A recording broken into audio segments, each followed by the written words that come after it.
Bueno, pues, pues la verdad es un gusto estar aquí con ustedes y pues yo les voy a hablar de un tema de historia reciente. Todos ustedes todos ustedes crecieron en parte bajo el régimen neoliberal, ¿no? Y a todos ustedes, muchos de ustedes pelearon para cambiar el régimen neoliberal. Entonces no es que les vaya yo a contar historia antigua, sino que les voy a contar un cachito de su vida, ¿no? Pero se los voy a contar más o menos tratando de entender las razones y las causas, cuáles son las líneas matrices, las líneas generales que marcaron estos periodos. Y bueno, yo lo que les quiero decir es que voy a empezar con esto que es muy general, pero que a mí me parece que es muy cierto, que es que a lo largo de la historia siempre hay periodos largos en los que la gente no se organiza, en los que la gente no se une, en los que la gente no trabaja, no pelea por sus derechos, y en esos periodos largos, pues quien acaba dominando es un puñado de pequeños, un pequeño puñado de oligarcas, de gente muy rica, que es la que define todo. Se vuelve que la gente concentra el poder, ese sector concentra el poder y le quita los derechos a la gente.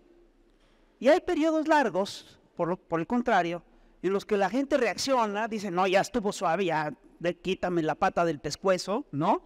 Y se organiza y pelea por sus cosas y consigue sus derechos. En México tenemos una peculiaridad, es decir, en México hemos hecho varias veces esas protestas, nos hemos organizado ya en varias ocasiones para corregir los abusos, para corregir los excesos de las minorías. Lo hicimos por primera vez cuando sacamos a la corona española de estas tierras. Lo hicimos una segunda vez cuando decidimos en nuestro país que teníamos que pensar con libertad y entonces teníamos que sacudirnos el fanatismo de la Iglesia Católica. Eso fue con Juárez, la primera fue con Hidalgo. La tercera fue cuando durante el Porfiriato la gente de repente estaba harta de los maltratos, de que los ricos estaban haciendo increíblemente ricos a costa del bienestar de la gente. Es decir, a los pueblos originarios les quitaban sus tierras, a los trabajadores los sobreexplotaban. Entonces la gente se organizó en este país. Y terminamos haciendo una revolución. Nuestros bisabuelos terminaron haciendo una revolución. Tu abuelo, fíjate. Fíjense qué historia tan chistosa tenemos en este país.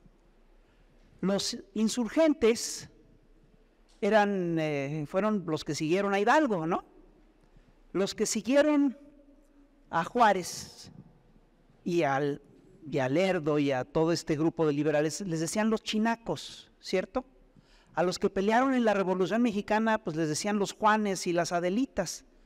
A nosotros, ¿cómo nos dicen? Nosotros somos los chairos. Somos la nueva generación de revolucionarios. Somos los herederos directos de los insurgentes, de los chinacos. Somos los herederos directos de los Juanes y las Adelitas. Somos una bola de chairos. Y te voy a decir algo. El término nos lo pusieron para insultarlos, porque es un término muy despectivo. Y nosotros lo hemos convertido en un timbre de orgullo, ¿a poco no? Díganme aquí cuántos chairos tenemos. Levanten la mano todos los chairos que están aquí presentes. Pues todos, ¿no? Quiero decirles lo siguiente. Cada lucha que tuvimos tuvo una característica especial. Cada lucha, cada revolución que hemos hecho en México, y no se lo digan a nadie, pero esto es una revolución también. Cada revolución está hecha contra un régimen específico de abusos y de despojos. El régimen de abusos y de despojos contra el que peleamos nosotros es el neoliberalismo. Y el neoliberalismo fue un fenómeno que se dio en absolutamente todo el planeta después de la década de 1980, pero que en México adquirió una profundidad muy especial. Y esto tiene una razón de ser, que es muy clara. El neoliberalismo tiene una relación muy vieja con México. Los neoliberales tienen una relación muy vieja con México por lo siguiente. El neoliberalismo es un modelo económico, político, que surge en la posguerra y se plantea acabar con los estados de bienestar que surgieron después de la Segunda Guerra Mundial. Pero aquí el tema es el siguiente. ¿Saben ustedes dónde nacen los estados de bienestar en el mundo? El estado de bienestar es una cosa muy peculiar. Es un estado que lo que busca es proteger a la gente. Porque fíjate, el Estado es el conjunto de instituciones que norman a una sociedad. Y hay estados que están hechos pues, para favorecer solo a los ricos. Pero el estado de bienestar estaba hecho para socializar la riqueza. Ese era el objetivo del estado de bienestar. Pues resulta que el estado de bienestar nace a nivel mundial precisamente en México. Es decir, es una de las cosas de las que nos tenemos que sentir orgullosos. ¿Y saben dónde nace? Nace durante la Revolución Mexicana y nace concretamente en la Constitución de 1917. ¿Qué pasó? ¿Por qué en México se consolida el estado de bienestar? Les voy a decir primero cómo se consolida. Es decir, de repente, a la vuelta del siglo XX, al inicio del siglo XX, hay una serie de rebeldes, de revolucionarios, entre ellos los hermanos Flores Magón, Juan Saravia y demás, que se dan cuenta pues, que nos están tratando del carajo aquí en este país, ¿no? Que los ricos se llevan todo y a los pobres no nos dejan nada más que miseria y hambre y todo eso. Y entonces los Flores Magón, a Ricardo Flores Magón se le ocurre una cosa, que es publicar un proyecto de nación. ¿En qué país quisiéramos vivir los mexicanos? Y lo publica en una revista de caricaturas que se llama El Colmillo Público. Y en esa revista, Flores Magón plantea toda una serie de ideas que recoge de pensadores mexicanos, de gente que viene de fuera, de pensadores socialistas europeos, americanos, etcétera. Pero sobre todo recoge el sentir de la gente. Y recoge cosas que hoy nos parecen como evidentes, pero que ya las perdimos, fíjate. Por ejemplo, la idea de que hay que trabajar nada más 8 horas diarias, ¿no? Porque antes las horas de trabajo eran larguísimas. La gente trabajaba 12, 14, 16 horas diarias. Entonces solo tenía 8 horas para dormir y a regresar a trabajar, pues eso no es vida, ¿no? Y entonces la idea que hay detrás de la jornada de 8 horas diarias es 8 horas de sueño, que es indispensable, 8 horas de trabajo para el patrón y 8 horas para el trabajador. Entonces suena como muy razonable. También se plantearon en aquel entonces cosas muy esenciales, como por ejemplo la idea de un salario mínimo que fuera suficiente.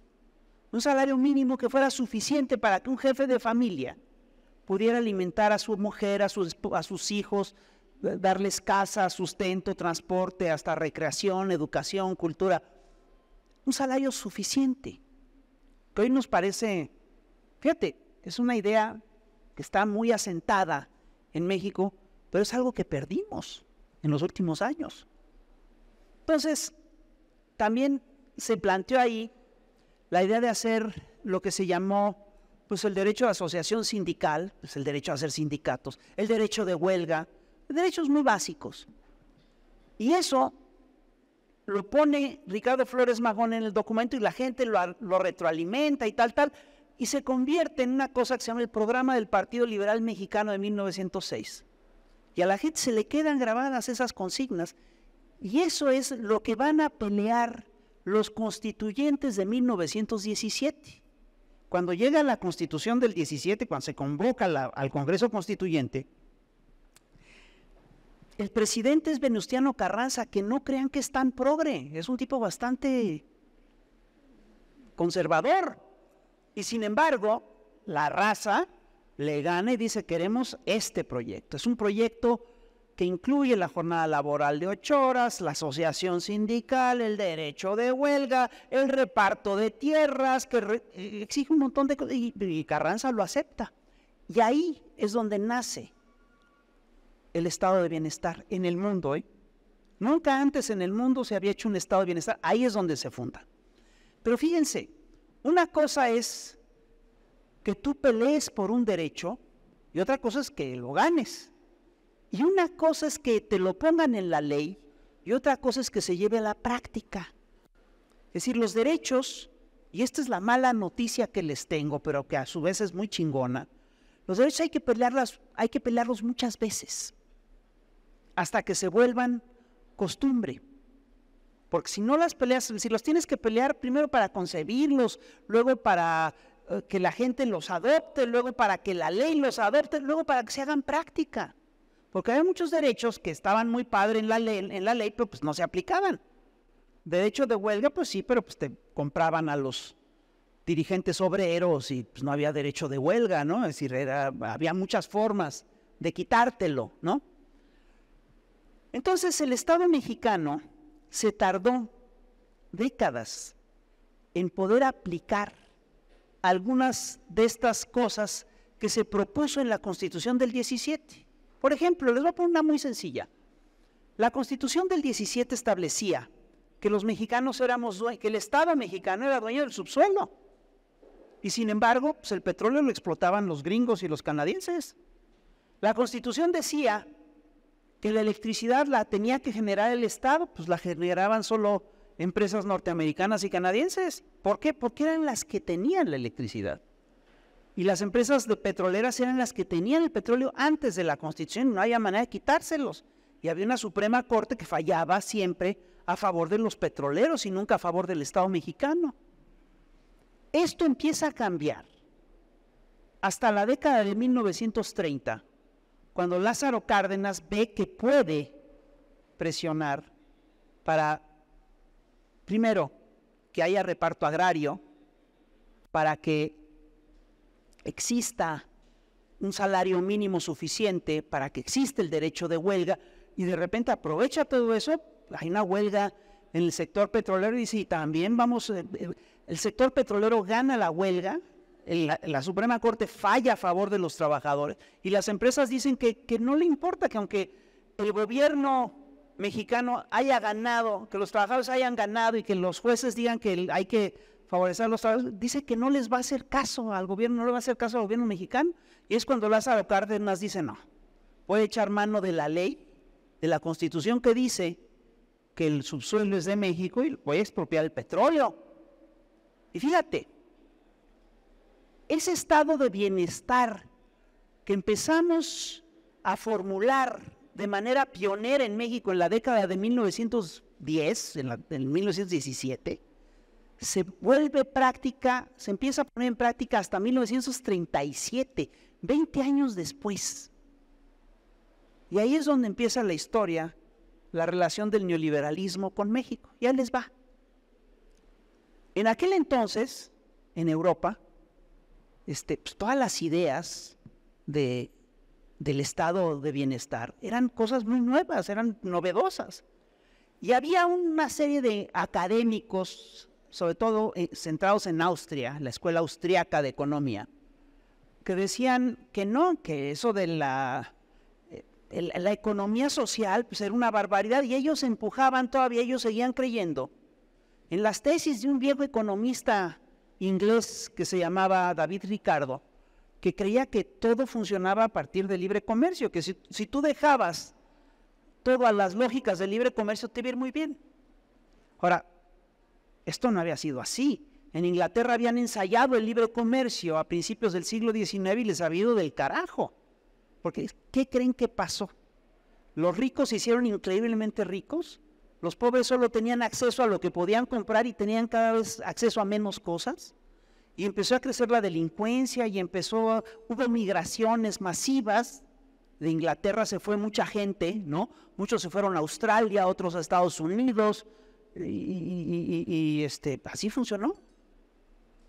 Pero entonces estos señores austriacos, a principios del siglo XX, decían, no, estas ideas de bienestar son puras fumadas, eso no va a funcionar nunca, decían.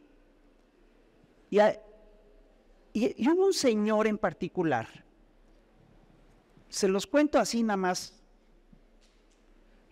es un austriaco que se llama Ludwig von Mises, y ese es el padre del neoliberalismo.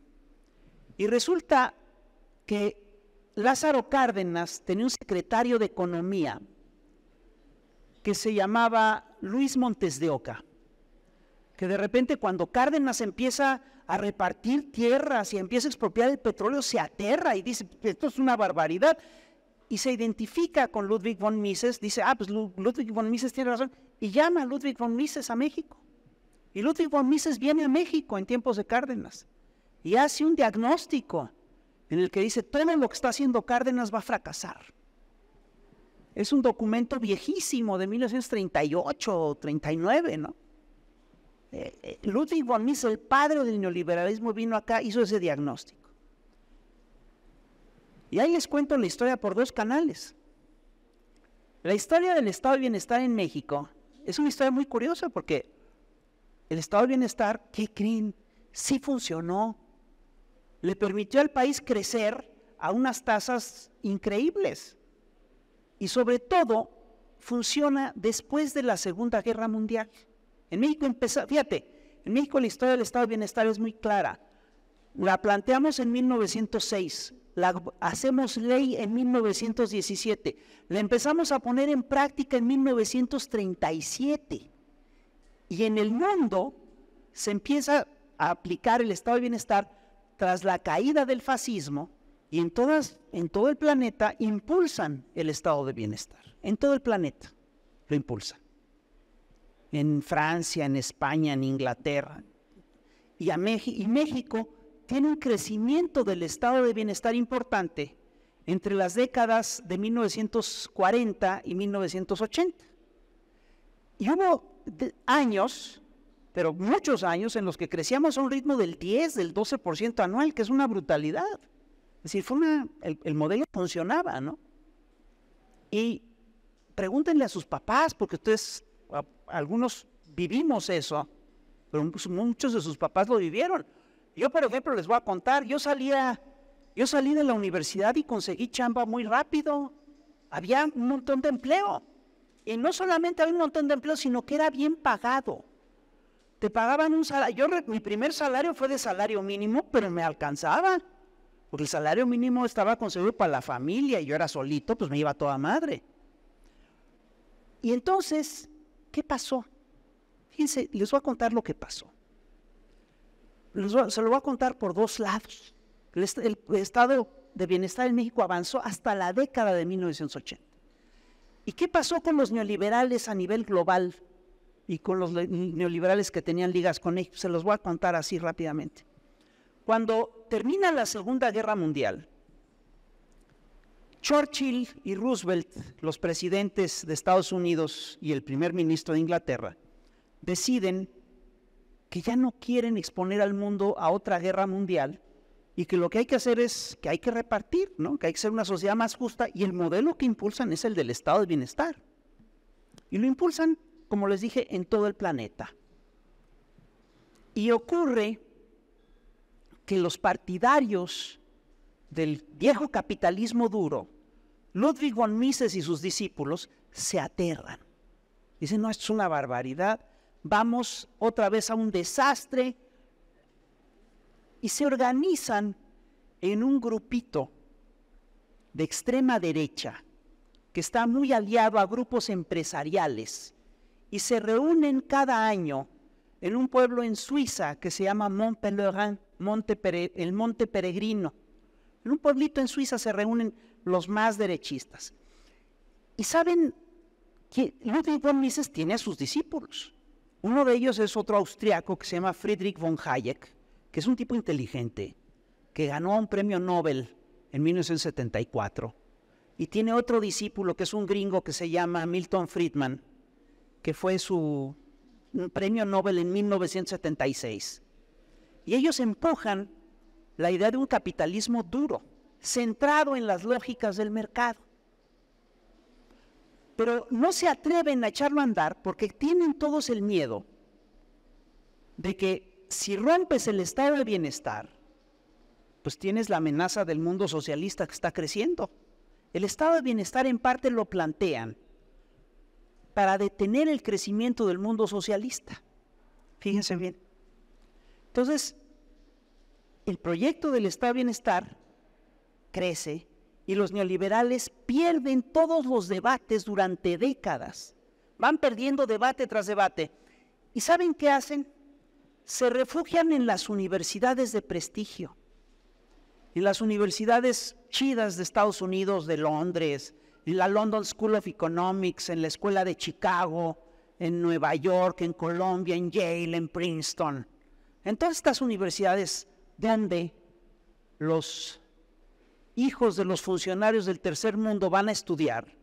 Es decir, el presidente de Brasil tiene un hijo, pues lo manda a estudiar a Estados Unidos, a las mejores universidades, ¿no? A Princeton. Y ahí pues les enseñan los señores neoliberales, forman a toda una generación. ¿Saben ustedes dónde se aplica por primera vez el proyecto neoliberal? Porque, ojo, al lado de que construyen esto, construyen todo un discurso diciendo el neoliberalismo, el libre mercado es la democracia. E impulsan una cosa que es muy curiosa, impulsan las tesis de las democracias del libre comercio. Según ellos, donde hay libre comercio, hay democracia, de manera automática. Inglaterra, Estados Unidos, Francia, hay libre comercio, entonces hay democracia. Esto no es así. De hecho, Friedrich von Hayek, cuando habla de la democracia y el libre comercio, dice, perdón, pero a la gente no le puedes dejar las decisiones económicas, esas las tiene que tomar la élite, porque la gente no sabe. La gente es muy pendeja. No dejes que decidan ellos, porque van a meter la pata. Y entonces, lo que ocurre es que hay un intento en América Latina de hacer un socialismo por la vía democrática. Ese intento lo hace Salvador Allende en Chile, a inicio de la década de 1970. Y le dan un golpe de Estado. Y es un golpe militar. Y mata a Allende. Y entra el ejército a gobernar. Y ahí es donde dicen los neoliberales, ahorita es cuando. Y ahí es cuando se aplica por primera vez el modelo neoliberal en Chile, bajo la dictadura de Augusto Pinochet. Así es que el vínculo con la democracia, perdón, pero están, veremos, muy democráticos no son. Y luego pasa una cosa muy curiosa. Empieza a consolidarse en el mundo occidental una serie se empieza a consolidar la derecha.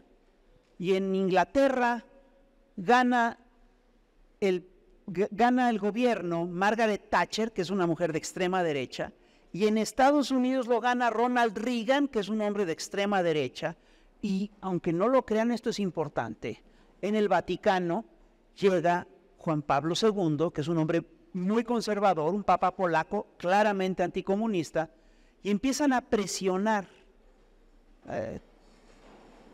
hacia la derecha en todo el planeta. Y en ese momento, eso coincide con la crisis, una crisis sistémica de lo que era el Estado socialista, el bloque socialista, y el bloque socialista entra en crisis y cae el bloque socialista. Y ahí es cuando dicen, ahora es cuando, cabrón. Y ahí es cuando empiezan a presionar en todo el planeta para que se abandone el estado de bienestar y para que se implanten las políticas neoliberales. Yo quiero decirles una cosa. Aquí en México, esas políticas neoliberales fueron particularmente agresivas, y les voy a decir por qué. Porque nos quisieron dar una lección. Como aquí inventamos el estado de bienestar, quisieron ver hasta cuándo nos lo podían quitar, hasta dónde lo podían desarraigar. Y quiero decirles, en muchas cosas sí pudieron, pero hay cosas en las que no lo pudieron hacer bien. Por ejemplo, hasta nos cambiaron hasta lógicas que creíamos que habíamos ganado, como por ejemplo la jornada laboral de 8 horas. En la era neoliberal prácticamente nadie trabajaba 8 horas. Pero, por ejemplo, el petróleo sí lo defendimos. Como la gente estaba muy convencida de que el petróleo era parte de la identidad de México, defendimos el petróleo y querían privatizar el petróleo desde el día primero que llegaron, pero solo se atrevieron a hacerlo hasta tiempos de Peña Nieto. Y lo hicieron mal y no les alcanzó a privatizar. ¿Qué quiere decir esto?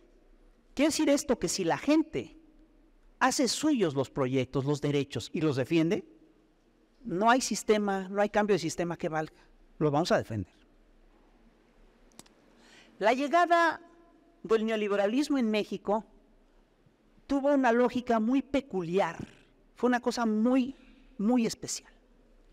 El neoliberalismo estaba muy ligado en nuestro país a grupos empresariales de extrema derecha. Cuando este cuate Luis Montes de Oca trae a Friedrich von Hayek a México, empieza a formar a toda una élite empresarial y las lógicas neoliberales. Y traen a México a Ludwig von Mises, a Friedrich von Hayek, a Milton Friedman, a varios de los gallones del neoliberalismo, los traen acá y dan pláticas.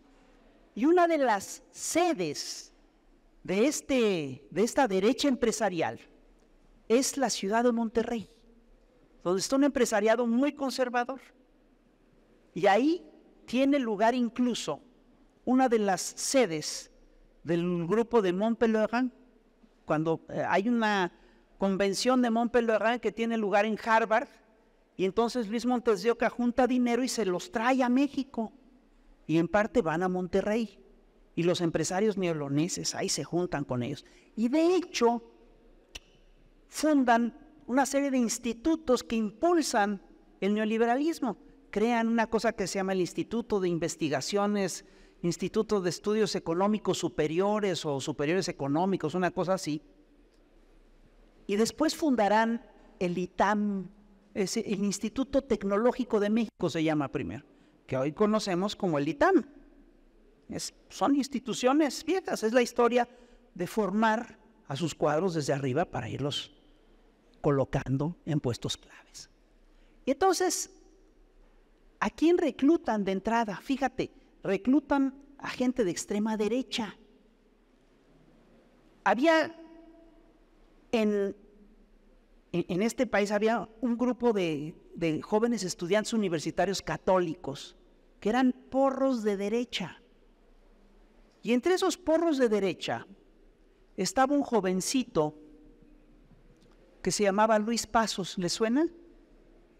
Luis Pasos era un porro de la derecha mexicana que entraba en las universidades y formaba parte del muro, grupos de extrema derecha. Bueno, lo reclutan, lo forman, y Luis Pasos se convirtió en el gran divulgador del neoliberalismo en México. Es un tipo que ha escrito como 20 y tantos libros. Bueno, eso de escrito es muy generoso. Ha publicado 20 y tantos libros. Ninguno lo escribió. Está hecho, piensa con las patas, es un desastre, pero él fue de los promotores de esta historia. Entonces, el neoliberalismo viene de la mano de la extrema derecha mexicana y que tiene fuertes vínculos con el Partido Acción Nacional. Entonces, cuando empiezan a impulsar el neoliberalismo en México, pues primero lo impulsan con el PRI, pero después inmediatamente el PRI hace una alianza con el PAN. Y fíjense, el tema del neoliberalismo es importante porque estos señores saben perfectamente bien lo que están haciendo. Saben que están impulsando un proyecto económico que le va a quitar muchos derechos a la gente. Lo saben. Y de hecho, cuando empieza Milton Friedman con su proyecto, él escribe un texto que dice que el neoliberalismo es una contrarrevolución. Pero dice, es una contrarrevolución, pero no crean que va a ser tan violenta. No les vamos a quitar tantas cosas. Sin embargo, cuando cae el bloque socialista, hay un personaje que publica un decálogo, son 10 puntos de lo que debe ser la economía. Y este decálogo es conocido como el Consenso de Washington. Se los voy a leer porque es muy importante. es muy importante porque con estos 10 puntos nos arruinaron, nos quitaron todo lo que teníamos, nos bajaron los salarios, nos quitaron el petróleo, les perdonaron los impuestos a los ricos, le quitaron los subsidios a los campesinos, endrogaron a las naciones. Las herramientas que usaron para impulsar el consenso de Washington fueron sobre todo herramientas financieras, es decir, endrogaron a nuestros países y a la hora de que los endrogaron al punto en el que no teníamos con qué pagar, y entonces, no, pues si me tienes que pagar, pero si quieres pagar te presto. Entonces la gente dijo, ok, préstame. Bueno, te presto pero con condiciones. ¿Y cuáles son las condiciones? Ah, pues mira, qué pinche casualidad, son las mismas del consenso de Washington. Ya les va cuáles son. La primera, disciplina política fiscal. Es decir, que el Estado no podía gastar en lo que quisiera, sino que tenía que cuidar los dineros. Eso suena bien, ¿no? Pero ahí les va. Segundo, revisión del gasto público y eliminación de subsidios. ¿Qué implica esto? Pues implica un montón de cosas. En el estado de bienestar lo que pasaba es que cuando tú tenías un sector de la economía al que le iba muy bien, pues le quitabas algo de dinero y se lo dabas a los sectores de la economía a los que no les iba tan bien. Un ejemplo muy claro, el sector agrícola. El sector agrícola es estratégico en todo país porque todos comemos del campo.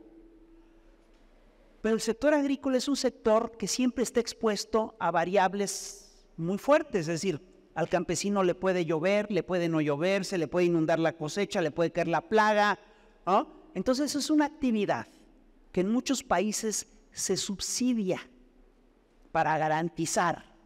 Y en general te sale más barato subsidiar el campo que depender de los granos de otro país. Entonces, cuando te dicen eliminación de política de subsidios y revisión del gasto público, te están diciendo, deja de darle apoyo a los que lo necesitan y deja de apoyar al campo. ¿Cuál es el truco detrás de todo esto? Fíjate, Estados Unidos, y con esas lógicas, se dejó de subsidiar al campesino mexicano y obligaron al campesino a competir a nivel internacional con sus productos. ¿Cuál es el resultado de esto? El resultado de esto es que el campesino solo puede vender, puede cultivar lo que le resulta rentable. Y pues en México no es rentable pues cultivar arroz, no es tan rentable cultivar arroz, cultivar papaya, si tiene que competir con el mercado internacional, porque el arroz mexicano no es más caro que el arroz vietnamita, o la piña tailandesa es más barata que la mexicana. Entonces, pues México se concentró en los productos agrícolas que eran realmente rentables. Pues ¿saben cuáles son realmente muy pinches rentables? La marihuana, la amapola, esos sí son rentables. Y pues creció el narco. Y aunque ustedes no lo crean, el punto 2 del consenso de Washington está detrás del crecimiento del narco en nuestro país y de la crisis agrícola. Luego, ¿qué otra cosa? ¿Cuál es el punto 3 del consenso de Washington? Es reforma hacendaria. ¿Y qué implicaba la reforma hacendaria? Decían, bueno, no le cobres tantos impuestos a los ricos, apóyalos y pues, cobra parejo. La idea que está detrás es muy curiosa. Es la idea de que si alguien sabe qué hacer con el dinero, pues va a generar más riqueza, ¿no? Pues no es cierto, porque saben qué hacer con el dinero porque se lo llevan a Andorra, ¿no? Lo sacan y lo lavan y lo usan para otras cosas. Entonces, la reforma hacendaria, en lo que redundó, en lo que terminó, es que le bajaron los impuestos a los ricos y nos los subieron a todos los demás. Fíjate qué cabrones, ¿no? Es una reforma a favor de los ricos. ¿Qué hizo Andrés Manuel entrando a su gobierno? ¿Hizo una reforma hacendaria para cobrarles más impuestos a los ricos? No. Lo único que hizo es cobrarles impuestos a estos cabrones que no pagaban. Es tan simple como eso. Esa fue la reforma hacendaria de Andrés. Fíjense. El punto 4 del consenso de Washington era dejar que las tasas de interés fueran determinadas por el libre mercado, por el mercado de divisas. Esto básicamente favorecía a al dólar, porque teníamos una economía globalizada que se manejaba en dólares, y si dejas que se maneje a las lógicas del mercado, pues siempre favorecía al dólar. Y fue una forma de financiar a Estados Unidos. Es una cosa increíble. Es una medida claramente imperial. El quinto era mantener tipos de cambio competitivos, también favoreciendo al dólar. ¿Se fijan? El sexto es hacer tratados de libre comercio. Es decir, ya no protejas áreas específicas de tu economía, deja que todo se lleve en las lógicas del mercado. Y aquí les quiero plantear un caso muy delicado, porque según David Ricardo, el creador del liberalismo en el siglo XIX, la muerte del libre comercio se daba cuando una empresa o un consorcio controlaba más del 15 o 20% del mercado, porque eso ya era un monopolio y ya no había libre comercio. Aquí nos piden liberación de mercado cuando teníamos en la década de los 80s una economía global que estaba dominada por monopolios. ¿Quién manejaba el petróleo en la década de 1980? Las llamadas 7 hermanas, la Exxon, la Aramco, la Mobil, la ESO, y a esos les estorbó. ¿Por qué no podían crecer más? Porque había empresas nacionales como Pemex, etcétera. Entonces, esta medida básicamente lo que hacía era favorecer los intereses de las multinacionales en todos estos países. Y entonces en México vimos en la era neoliberal cómo la Conasupo se fue al caño y cómo llegó Monsanto, Cargill, Walmart, ¿no? Y empezaron a dominar.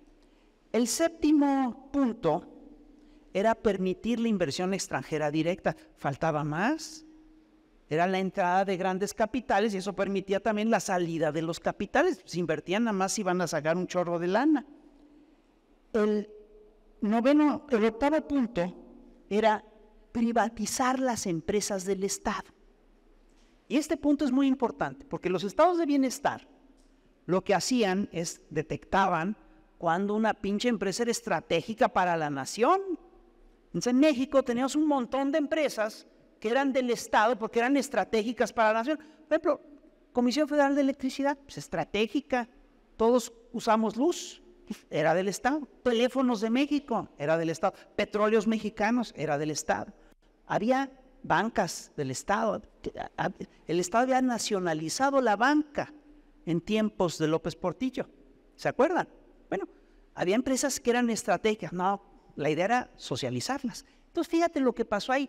Porque estas fueron empresas que se consolidaron con el trabajo de mexicanos a lo largo de décadas y de repente te dicen, bueno, ya pasan a manos privadas. Eso es un despojo. No sé si me explico. Eso es una transferencia de riqueza neta a manos privadas. Y entonces, por ejemplo, nos encontramos con que Teléfonos de México, que había sido una empresa que había funcionado bien durante décadas, pues de repente empezó a funcionar mal, porque además para privatizarlas lo que hicieron es dejaron caer esas empresas. Y entonces cuando la gente, no, que los manejen privados, ¿no? Entonces, bueno, sí, se las vamos a dar a los privados, pero antes vamos a sanearlas. Entonces las saneaban, se los vendían a los privados. Luego, el punto 9 era lo que llamaban la desregulación. Es decir, había toda una serie de leyes que limitaban la inversión privada en tal lugar, en tal otro. Por ejemplo, no le podía ceder las costas a las empresas privadas. No podías vender los ejidos. Ah, no, ahora se vale todo a las lógicas del libre mercado. Y el punto 10 era darle derechos jurídicos, era asegurar que esas inversiones tuvieran derechos jurídicos fijos, era amarrar legalmente todo esto. Miren, estos 10 puntos nos pasaron a torcer a todos los mexicanos. En la era neoliberal, ¿cuál fue el resultado del consenso de Washington, de la aplicación del consenso de Washington en México? Pues que perdimos empleos, que perdimos, es decir, que abrimos toda la explotación y hubo zonas enteras del país, ¿sí?, que fueron entregadas a las multinacionales. El campo se quebró, entró en quiebra y entró el narco a lo cabrón. Si era más barato talar un bosque que replantarlo, pues lo talaban. Tuvimos una crisis ecológica brutal, se devastaron regiones enteras. Si tú empiezas a ver el resultado del modelo neoliberal en el planeta, te asustas. Lo mismo que vivimos aquí, así, fíjate, en términos de soberanía perdimos todo. Les voy a dar un dato. ¿Saben que en tiempos de Porfirio Díaz concesionó 100,000 hectáreas a empresas extranjeras y fue un escándalo? ¿Saben cuánto se concesionó del suelo mexicano en la era neoliberal a empresas extranjeras, sobre todo canadienses? El 60%. ¿Qué quiere decir esto? Que ahí donde están ustedes sentados, la mitad de ese asiento le pertenece a una empresa canadiense. Media nalga de ustedes está hipotecada para una empresa canadiense. Dense cuenta de la gravedad del asunto. Es una cosa seria. Luego, fíjense, los salarios se estancaron, los pararon con esta lógica de la inflación, vámonos. Entonces hubo un empobrecimiento general. Se fueron contra los sindicatos, acabaron con todos los sindicatos mexicanos. Todos los contratos colectivos se los echaron al plato, todos, prácticamente todos. Devastaron regiones enteras. Y hubo gente que tuvo que emigrar. ¿Saben cuántos mexicanos de primera y segunda generación viven en Estados Unidos? 40 millones. 40 millones. La tercera parte de la nación está allá. Porque aquí no tenían cómo comer y se fueron para allá. Y lo mismo pasó en el resto del planeta. Además, entró en crisis, nos metieron en una crisis económica, ecológica. Vamos, estamos amenazados hasta de cambio climático. ¿Se dan cuenta? Todo esto, ¿ustedes creen que es ajeno al neoliberalismo? No, todo esto lo provoca el neoliberalismo. Todo esto lo provoca el neoliberalismo. Y entonces, pues, ¿qué es la cuarta transformación? La cuarta transformación es el pueblo de México diciendo ya basta. Queremos de regreso nuestros derechos, queremos de regreso la soberanía nacional, queremos de regreso a Pemex, queremos de regreso nuestro petróleo, queremos de regreso nuestros salarios, queremos de regreso lo que nos quitaron estos señores en unos cuantos años. Porque además la promesa que nos hicieron es que México llegaría al primer mundo en chinga. Pues yo creo que había una trampa ahí, porque sí llegaron al primer mundo Carlos Slim, Emilio Azcar, ellos sí llegaron al primer mundo, pero nos dejaron fregadísimos, ¿no? Es una cosa muy gandalla lo que hicieron. En cuanto llegó Salinas de Gortari y le quitó impuestos a los ricos y empezó a aplicar estas cosas, México pasó de tener un millonario en la lista de Forbes a tener 24. En un año. Esto no es normal. Pero además, al lado de eso, el grueso de la gente entró en una condición de miseria. De miseria. A ver, les quiero contar esto por una razón muy simple. Es decir, esto es una historia reciente. Ustedes fueron testigos de todo esto. No lo vayan a olvidar, porque muchos ya están olvidando aquello por lo que peleamos y por qué nos organizamos. Nos organizamos contra esta barbarie. Nuestro movimiento, de los chairos, es un movimiento civilizatorio. Y quiero decirles algo. Los movimientos de protesta suelen ser bien contagiosos, porque nosotros empezamos, es decir, bueno, en cuanto entraron los neoliberales, aquí nos defendimos como gatos panza arriba, ¿no? Nos defendimos de todas las maneras posibles. Yo conocí a Javier en el 85, cuando estaba en la Asamblea de Barrios, defendiéndonos, tratando de organizar a la gente de las colonias para reponerlo del sismo. Y estábamos todos apoyando al movimiento cardenista, que estaba en contra de las lógicas neoliberales. ¿Y cómo se mantuvieron los neoliberales? Mediante el fraude y el despojo. Cárdenas ganó la elección de 88 y le hicieron fraude. Luego la gente apostó. Bueno, el caso de Zedillo fue otra cosa, porque les mataron al candidato que era Colosio, y eso le ayudó a Zedillo a ganar. pero luego Fox, cuando en las elecciones del 2000 la gente vota por Fox pensando que con Fox iban a deshacer de los neoliberales y vámonos. Andrés se presenta en el 2006 y a Andrés le hacen fraude en la elección del 2006. Y Andrés se presenta en el 2012 y le roban la elección porque la compran. Pero ya en el 2018 fuimos tantos que sí hicieron fraude, pero no les alcanzó. Que es lo mismo que pasó ahorita con la maestra Delfín en el Edomex. Le hicieron fraude, pero las encuestas decían que iba a ganar con 20% y solo ganó con 8%. Yo calculo que le hicieron 10% de fraude, que es muchísimo, pero no les alcanzó. Entonces, lo que les quiero decir es que esto que estamos haciendo es una lucha urgente, es una lucha necesaria. Tenemos que mantenerla. El neoliberalismo está llevando a la humanidad a uno de sus peores momentos. Fíjate, crisis económicas en todo el planeta, crisis ecológicas en todo el planeta, crisis de migración en todo el planeta. Estamos al borde de un cambio climático. Todo eso forma parte de las lógicas neoliberales. Lo que estamos haciendo es tratar de pararlo y defender a la humanidad. Somos la primera pinche línea de batalla contra estos cabrones. ¿Se dan cuenta? Esos somos los pinches chairos. Ahí humildemente. Bueno, pues está padrísimo lo que estamos haciendo. Y es muy importante. Y es parte del trabajo que tenemos que hacer. Este fin de semana empezamos los diálogos sobre el proyecto de nación. Vamos, les pido que le entren. Hay que ratificar, entre otras cosas, las propuestas de Andrés.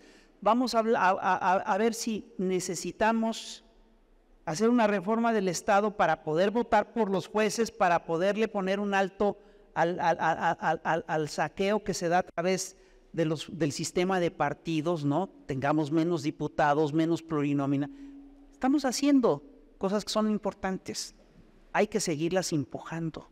Pero el momento en el que dejemos de movilizarnos, vamos a perder, ¿eh? Es lo que va a repasar lo que yo les decía. Hay periodos en la historia en los que los pueblos se organizan y luchan por sus derechos. Mientras los pueblos luchan por sus derechos, avanzan y progresan. El momento en el que dejan de hacerlo, entran las minorías y nos lo quitan todo. ¿De acuerdo? Entonces, bueno, lo que les quiero decir al final de cuentas es esto. La historia del neoliberalismo en México es una historia muy personal. Los neoliberales nos detestan. Se echaron a andar para acabar de entrada con el proyecto que se armó con la Revolución Mexicana, el proyecto de la Constitución del 17. Nos toca acabarlos de enterrar, porque este es un pueblo que sí sabe hacer revoluciones. Y nada más les digo esto, fíjense, termino con esto. En la izquierda hemos pensado mucho y hemos escrito mucho acerca de cómo tomar el poder. Fíjate, Lenin, el grueso de la obra de Lenin es sobre eso.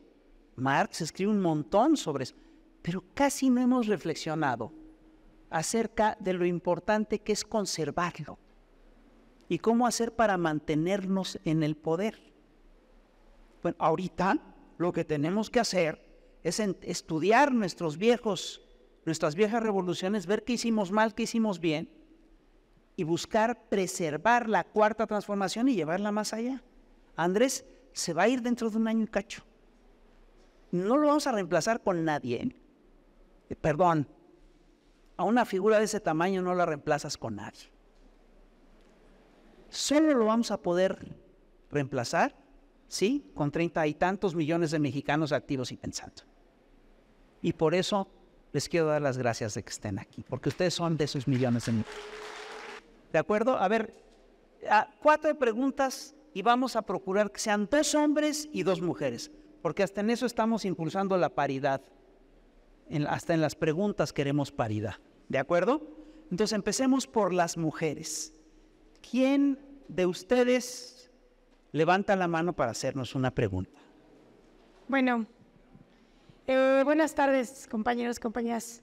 Pues fíjense que mi duda más bien viene a raíz de escuchar lo del estado de bienestar, porque percibo que siento que todavía tenemos como cierto arraigo del neoliberalismo, y yo le preguntaría cómo generar el estado de bienestar cuando muchos de nosotros, por ejemplo, siendo la primera línea, pues seguimos en un estado de desequilibrio, ¿no? De hecho, pues desde el área personal hacia el área de muchos de mis compañeras y compañeros aquí presentes, que lo hemos vivido, ¿no? El hecho de que todavía se percibe pues algunas dinámicas donde quizá no podemos sostener, porque todavía estamos en un área del capitalismo, ¿no? Todavía está insertada de raíz. Entonces, ¿cómo nos sugiere generar el estado de bienestar? Porque nosotros también somos pensadores y provocadores del pensamiento pues en nuestros espacios, a través de la docencia. Somos parte de esa guerra, sí, pero a través de, como ustedes lo dicen, de las conciencias. Entonces, ¿cómo compartir con la comunidad eso? Si a veces también nosotros sentimos que estamos todavía sufriendo, ¿no? Entonces, viviéndolo. Y pues, ¿qué idea nos da para la subsistencia? Híjoles, mira, perdón, yo esperaba que hubiera una ronda de preguntas, pero tu pregunta es tan buena y es tan de fondo que voy a tener que meterme a reflexionar sobre esto. Mira, lo que estás tocando es fantástico, es el punto de crisis de la transformación. Todos hemos escuchado la frase de Gramsci que dice que este es el momento en el que lo nuevo no se acaba de construir y lo viejo no se acaba de destruir. Y Gramsci dice una cosa muy bonita, dice, y en ese interludio aparecen los monstruos. Es una frase fantástica. Entonces, fíjate, un proceso de transformación es como un cambio de piel. Y es muy difícil y nos exige una reflexión profunda. Y lo que tú estás haciendo es esa reflexión. A ver, somos efectivamente la primera línea de la transformación, pero todos estamos formados en la era neoliberal, todos. Qué cabrón, ¿no? Es decir, nos enseñaron a ser así y tenemos que cambiar. Y el tema, ahora sí que me voy a meter en una lógica de autoayuda. Viene la sección manual de autoayuda. Fíjense, ustedes saben que cambiar es muy difícil, ¿no? Voy a hacer una encuesta rápida. ¿Ustedes creen que la gente cambia o que no cambia? Levanten la mano los que piensan que la gente no cambia. No, son varios, pero es una buena discusión. Varios, la gente no cambia. Levanten la mano los que piensan que la gente sí cambia. Muy bien. Yo creo que tienen razón, la gente sí cambia. Pero los que dicen que la gente no cambia también tienen razón. Te voy a decir por qué. Porque somos lo que somos, porque estamos hechos como estamos hechos. Cambiar es bien pinche difícil. Cuando yo me encuentro a una parejita en el que la novia dice, yo lo voy a cambiar a él, y él dice, yo no voy a cambiar a ella, digo, eso no va a funcionar. Es decir, para que uno cambie, para que tú cambies, necesitas incentivos muy fuertes. Porque además la gente es muy chistosa, dice, no, sí, yo quiero que todo cambie, pero llegas y le cambias el sofá del lugar y se enoja. En una oficina todos dicen, no, queremos cambios radicales. Les cambias el pinche escritorio y te hacen una pinche revolución, ¿no? Los usos y costumbres son muy arraigados, son formas de ser a las que estamos anclados. ¿Saben cuándo cambiamos? Cuando tenemos conciencia de que no podemos seguir así. Cambiamos cuando ya no aguantamos las cosas. ¿Cuándo empezamos a pelear contra el neoliberalismo? Pues desde los 80, Javier. Desde el primer día que se fundó el neoliberalismo hay una bola de cabrones ahí que estamos en contra desde el primer día. ¿Y cuándo pudimos hacer el cambio? Cuando la gente dijo, ya no aguanto más. ¿No? Pero fíjate, es cuando la gente no aguanta, pero sobre todo cuando la gente adquiere conciencia de que tiene que cambiar. ¿Sí me explico? Entonces, tu pregunta es preciosa, porque implica, es decir, ¿cómo le vamos a hacer para cambiar? Bueno, primero, tenemos que hacer esto que estamos haciendo. Este ejercicio es mucho más radical de lo que te imaginas. Es decir, así es como se hizo la Revolución Mexicana, así es como se hizo la Revolución de Independencia, así es como se hizo la Revolución de la Reforma, con grupos de gente que platicaban y discutían y se hacían preguntas como estas. Entonces, ¿qué implica cambiar? Implica hacer conciencia de qué está mal, de hacia dónde queremos ir y de cómo lo podemos hacer. Y fíjate, las tres cosas son bien difíciles. Las tres. Saber que está mal, híjole, es difícil. Aquí ya lo sabemos, yo les acabo de contar lo que está mal dentro del modelo neoliberal. Pero bien sabemos que hay muchas cosas que están mal en el sistema mexicano que no tienen que ver con el modelo neoliberal, sino que tienen que ver con siglos de atraso y con siglos de pobreza, ¿no? Y luego decir, bueno, ¿hacia dónde queremos ir? Bueno, es parte de lo que estamos convocando. Tú vas a hacer la siguiente pregunta. Es parte de lo que estamos convocando, ¿no? Para debatir este fin de semana. Lo tenemos que discutir y tenemos que tener claro hacia dónde queremos ir. Tenemos que tener claro que hay cosas que sí podemos hacer y que hay cosas que no podemos hacer. Y tenemos que buscar las herramientas para hacerlo. Porque una cosa es que, fíjate, a mí me encantan estos señores que agarraron la moda de decir, vamos a una economía verde. Entonces la Bimbo te anuncia que ellos son la economía verde y te venden pinches productos chatarra llenos de plástico. Y tú dices, es una pinche tomadura de pelo, ¿no? Cuando tú sabes que tienes que conservar el ecosistema, ¿sí? Tienes que tomar toda una serie de medidas y tienes que cambiar tu vida para conservar el ecosistema y tenemos que hacer esos pasos. ¿De acuerdo? Entonces, tenemos que hacer esas cosas. Tenemos que hacer una profunda reflexión del daño que nos hizo el neoliberalismo, fíjate, del daño que nos hizo el viejo régimen, del daño que nos hizo el subdesarrollo, del daño que nos hizo la expoliación, del daño que nos hizo el saqueo, del daño que nos hizo el ecocidio.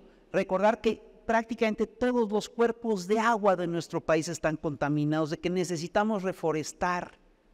No, perdón, si por eso Andrés es quien es, si por eso Andrés es un gran dirigente, porque él entiende todas estas cosas. Y hace un pinche proceso ahí de debate y de diálogo todos los pinches días nos enfrenta y nos obliga a reflexionar sobre la historia reciente de México. Entonces, necesitamos hacer esa reflexión y necesitamos buscar. Es decir, ¿sabes qué es todo eso? Implica hacer una autocrítica. No está fácil, ¿eh? Pero yo creo que podemos, ¿no? Por eso estamos todos aquí. A ver, la compañera me va a hacer otra pregunta. 2 preguntas más. Qué bonita pregunta. Bueno, hola, buenas tardes.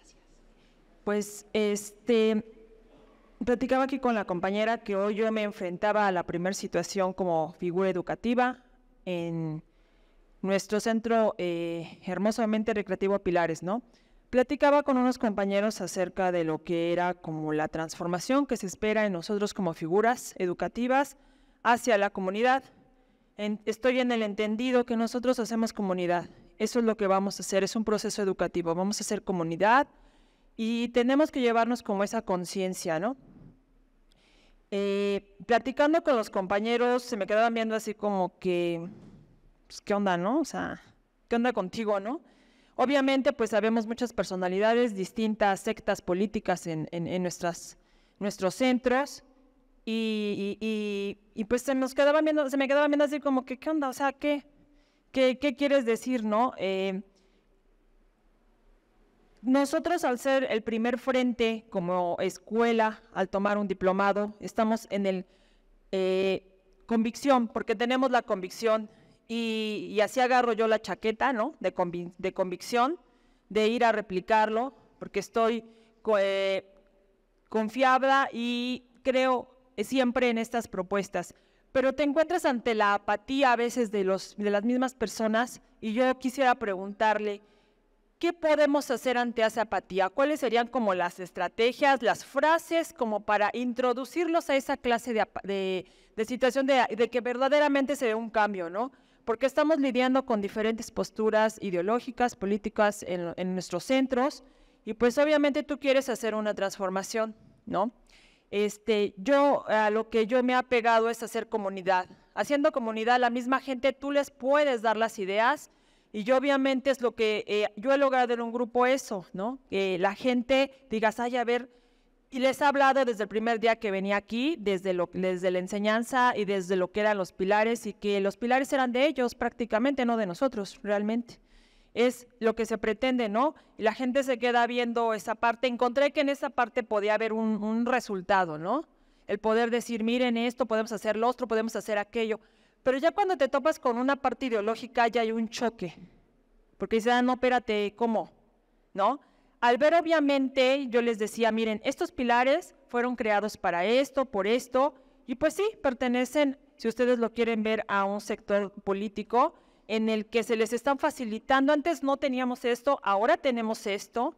Antes no teníamos aquello, ahora tenemos esto. Un taller que no se le daba, por ejemplo, importancia, que era el de duelos, tanatología, y ahora ya lo tenemos.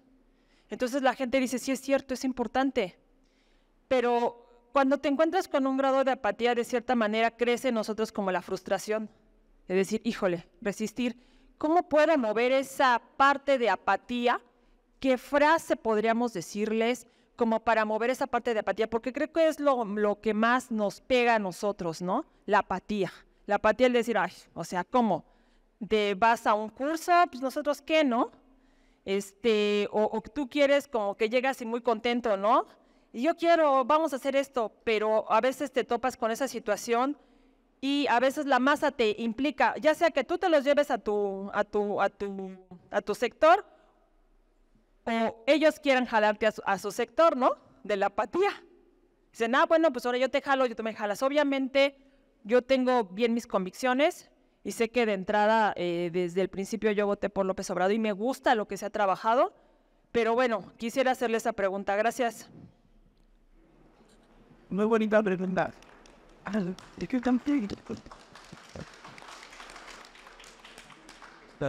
ver, te voy a contestar ahora sí, perdón. Gracias. ¿O quieres que le hagamos la otra pregunta al compañero, que hagamos las otras dos preguntas?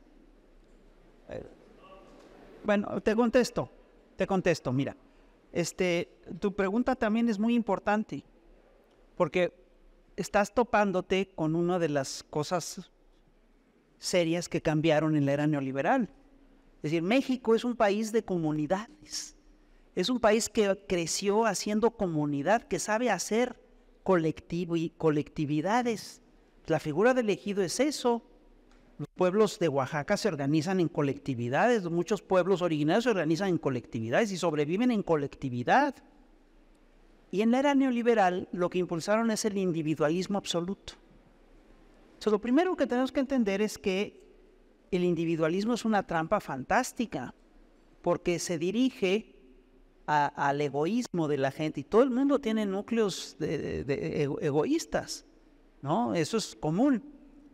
Pero lo que primero que tenemos que entender, y Margaret Thatcher tiene una frase fantástica en la que dice, la comunidad no existe, porque toda comunidad no es más que una suma de individuos.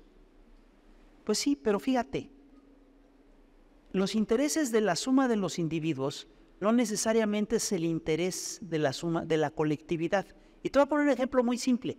En principio, una forma eficaz de resolver nuestro problema de transporte es darle a cada quien un coche.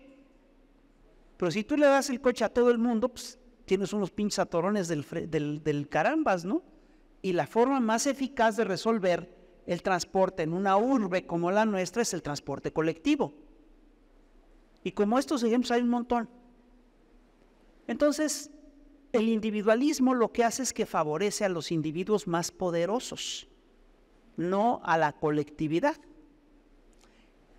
Y cambiar ese chip está difícil, porque nos lo meten hasta en los anuncios de la tele, de la radio. Es decir, la escuela El Águila, donde salen puros líderes. ¿Cómo chingados van a salir puros líderes de una escuela? ¿Quién dirigen si salen puros pinches líderes? Si de un grupo de 100 tiene 100 líderes, ¿a quién dirigen? ¿Sí me explico? Eso es como una cosa muy absurda. Pero a lo que voy es a esto. Sí necesitamos romper con ese individualismo. Y lo que tú dices es muy bonito. ¿Cómo rompes con la apatía? Si ustedes entraron por aquí, pasaron por la escalera, vieron una frase de Antonio Gramsci, que es un pensador italiano fantástico. Y la frase dice más o menos así: tenemos que estudiar, porque necesitamos de toda nuestra inteligencia para vencer a estos señores. Dice, y luego dice una cosa muy bonita: nos tenemos que emocionar, porque necesitamos de todo nuestro corazón y de toda nuestra alma para vencer en este movimiento. Y luego dice, y nos tenemos que organizar, porque necesitamos de toda nuestra fuerza para vencer estas fuerzas superiores. Cuando Gramsci escribe esto, está pensando en el fascismo, en cómo derrotar al fascismo. Tenemos que conmover. A tu gente la tienes que conmover. Les tienes que tocar las fibras. Estos que son así, los peores, los que son más distantes, los que te parecen más apáticos, si tú les buscas tantito, te vas a dar cuenta que esa apatía es el disfraz o una defensa muy cabrona ante cosas muy fuertes que les pasaron a ellos. Si les tocas esa parte, les rompes la apatía. A ver, ¿cuántos de ustedes lloraron cuando Andrés ganó en el 2018?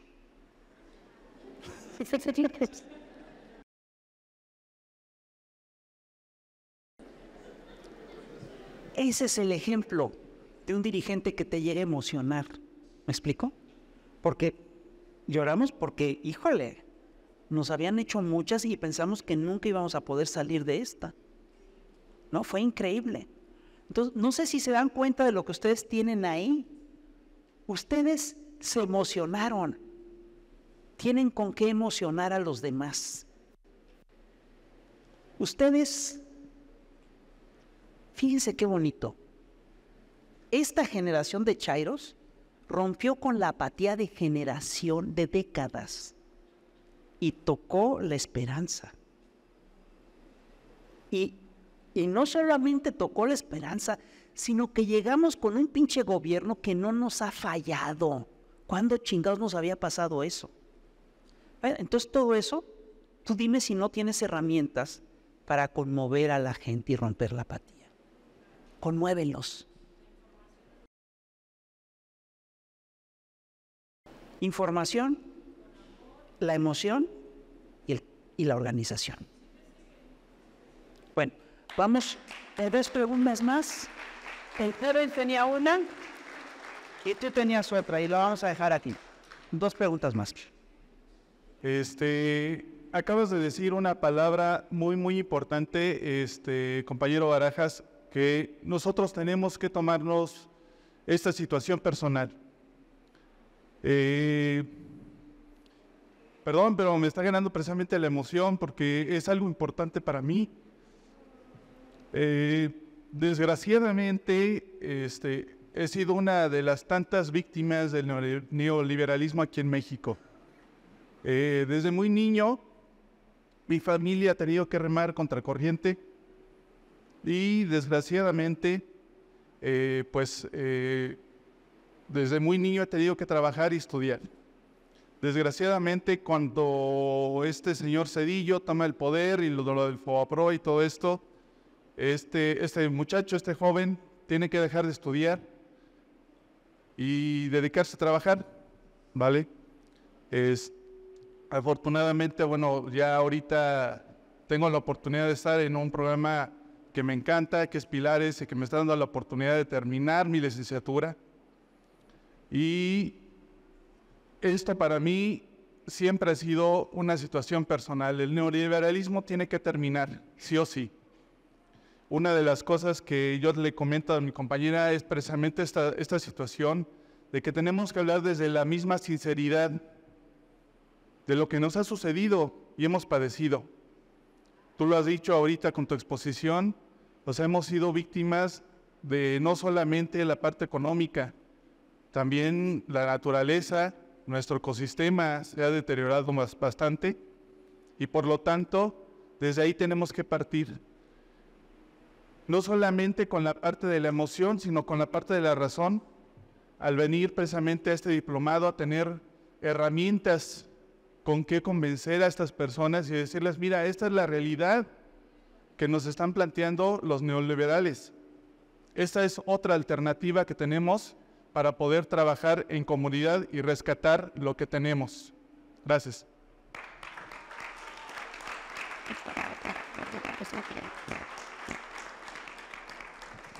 Bueno, pues muchas gracias por estas dos intervenciones. Yo creo que está muy claro lo que han dicho los compañeros.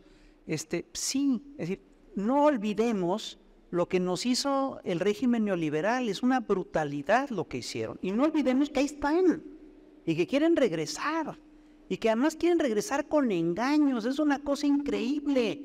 ¿A quién nos ponen como candidato estos señores? A una señora que dicen que es una extrotskista, que... ¿Cómo? Es una empresaria del PAN, que además ahorita lo que está saliendo es que hizo negocios corruptos cuando fue funcionaria. Es una cosa increíble. Parece que no tiene... Fíjate, el sistema de partidos está cayendo a cachitos. El PRD cada que hay una elección pierde el registro en el Estado. El PRI acaba de sufrir una desbandada. El PAN, una parte importante de sus dirigentes o están en la fuga o están con la cola sucia. No, es una cosa increíble. Taboada va a ser supuestamente el candidato de estos señores y el señor es el del cártel inmobiliario. Es una cosa increíble, ¿no? Están en demolición, entonces nos vienen a vender puros engaños. Ahora Santiago Krill nos dice que él es de izquierdas. Claudio González también dijo que era progre. Y ahora Xochitl Gálvez resulta que es indígena, autóctona y que es una feminista de primera. Pues, ¿de qué chinga? Tampoco somos tan tontos, ¿no? ¿Y quién les va a hacer su programa? Pues se los va a hacer ni más ni menos que Ángel Gurría, que es el ángel de la dependencia, el señor que hizo el Fobaproa. Es una cosa increíble, ¿no? Entonces, ¿qué les quiero decir con esto? Que estos señores no están derrotados. Se les desinfla Xochitl Gálvez y Andrés lo dijo, van a ensayar la violencia. Ayer lo que vimos en Chilpancingo fue muy grave. Antier lo que vimos en Chilpancingo fue muy grave. No es, como dijeron los medios, la sociedad indignada, no, eran las bases sociales de un grupo de narcotraficantes los que se movilizaron, son los ardillos. Está clarísimo. Entonces, es lo que estamos enfrentando. Estamos enfrentando, sobre todo piensen en esto, estamos enfrentando un aparato de medios, que es un aparato de engaño fantástico. Y lo que tenemos que hacer es detenerlo. Estos cursos parten de ese principio. Si la gente tiene conciencia de las cosas, va a ser más difícil que le engañen. Si nosotros sabemos que López Dóriga y que Ciro y que los de Latinos y todo eso son voceros al servicio de grupos de interés, les vemos de otra manera, los escuchamos de otra manera. Y es lo que tenemos que tener claro. Tenemos que tener claro que estamos frente a un aparato poderosísimo y supergandalla y que los tenemos que detener. Y fíjense en esto. ¿Saben dónde está el gran campo de batalla el día de hoy? Está en nuestra cabeza. Está con los medios, con las cosas que nos leen, que nos dicen. Está acá. Entonces tenemos que reflexionar y tenemos que hacer una buena trilla de lo que nos están diciendo. Y tenemos que aprender a distinguir el engaño de la verdad. Eso es nuestra primera gran tarea. ¿De acuerdo? Y bueno, dicho esto, quiero decirles que esta es su casa. El Instituto de Formación Política está abierto para todos ustedes cuando quieran. Tenemos cursos todo el tiempo, tenemos pláticas todo el tiempo. Se pone a toda madre. No hay baile, no hay chupe, no hay nada de eso. No hay Rosa de Guadalupe, no hay telenovelas. Hay formación e información, pero eso es ahorita lo que necesitamos. ¿De acuerdo? Vengan más seguido. Muchas gracias.